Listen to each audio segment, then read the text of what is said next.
ভাঙতে হচ্ছে 22,000 কোটি টাকায় নির্মিত স্বপ্নের স্থাপনা থার্ড টার্মিনালের সিলিং। বিশ্বাস করতে কষ্ট হলেও হজরত শাহজালাল আন্তর্জাতিক বিমানবন্দরের তৃতীয় টার্মিনালের নির্মাণে মিলেছে ত্রুটি। যে ছাদ বা সিলিংয়ের নান্দনিকতা দেখে মুগ্ধ হওয়ার কথা ছিল, উদ্বোধনের আগেই সেই সিলিং ভেঙে ফেলার সিদ্ধান্ত নিয়েছে কর্তৃপক্ষ। কারণটা খুবই হতাশাজনক। এত বড় মেগা প্রজেক্ট, বিশ্বের নামিদামি সব আর্কিটেক্ট আর ইঞ্জিনিয়ার, অথচ তারা ভুলে গেছেন সামান্য একটা বিষয়, আর তা হলো মোবাইল নেটওয়ার্ক। অবিশ্বাস্য হলেও সত্য, এই টার্মিনালের মূল নকশাতেই রাখা হয়নি মোবাইল নেটওয়ার্কের কোনো ব্যবস্থা। দৃশ্যত সব কিছু ঠিকঠাক, check in counter, immigration, lounge সবই প্রস্তুত। 99% কাজ শেষ করে টার্মিনালটি এখন উদ্বোধনের অপেক্ষায়। কিন্তু হঠাৎ ছন্দপতন।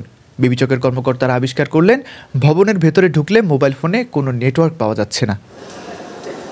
বিষয়টা অনেকটা এমন, আপনি বিদেশ থেকে ল্যান্ড করলেন, কিন্তু প্রিয়জনকে একটা কল দিতে পারছেন না, ইন্টারনেট ব্যবহার করতে পারছেন না।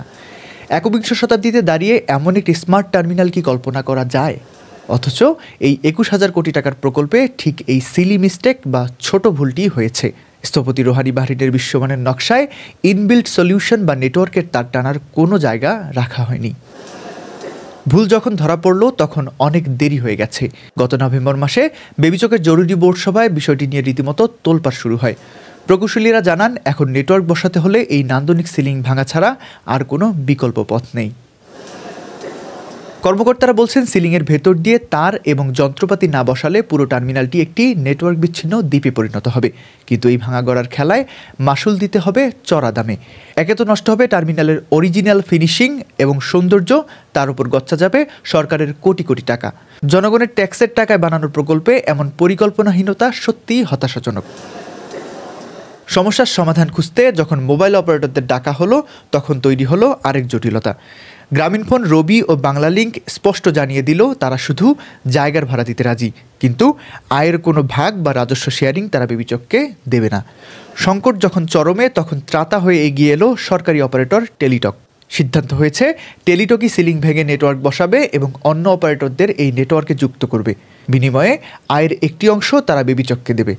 প্রাথমিকভাবে 5 বছরের জন্য এই চুক্তি হতে যাচ্ছে, অর্থাৎ ভাঙা সিলিং জোড়া লাগানোর দায়িত্ব এখন টেলিটকের কাঁধেই।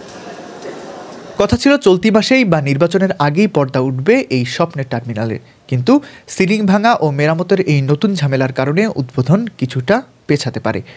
এলিভেটেড এক্সপ্রেসওয়ে, ভূগর্ভস্থ রেলপথ আর টানেল নিয়ে যুক্ত হওয়া এই আধুনিক বিমানবন্দরটি আমাদের গর্ব। কিন্তু প্রশ্ন থেকেই যায়, জাপানি অর্থায়ন আর বিশ্ববিখ্যাত ঠিকাদারি প্রতিষ্ঠান থাকার পরেও এমন মৌলিক ভুল হয় কি করে?